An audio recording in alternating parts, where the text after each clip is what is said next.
Domenica prossima 24 aprile a Favara alle ore 16:30 si gioca l'atteso derby del campionato di calcio d'eccellenza tra Pro Favara e Akragas. Ecco in proposito un video alquanto singolare di due giornalisti tifosi, Angelo Gelo per l'Akragas e Peppe Piscopo per la Pro Favara.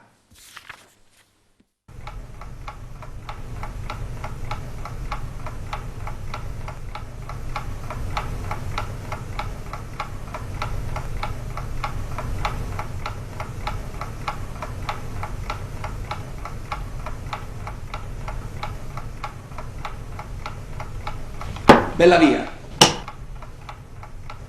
Di fatta. Il gigante è pronto.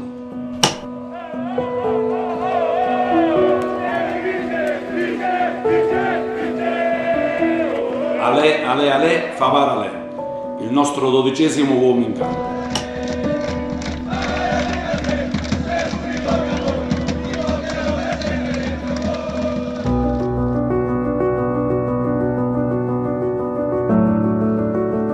Colucci.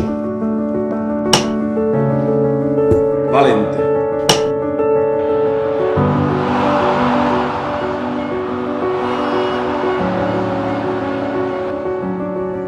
Catalano.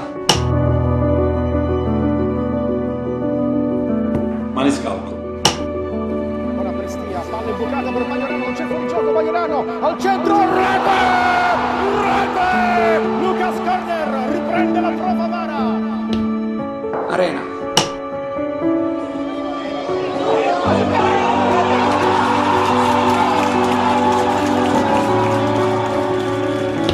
Mondo aperto.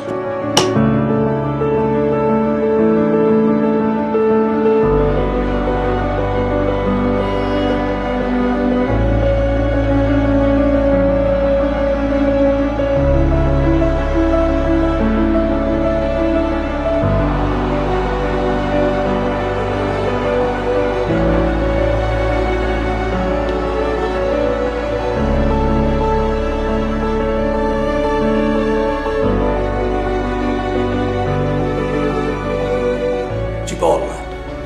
Fallea.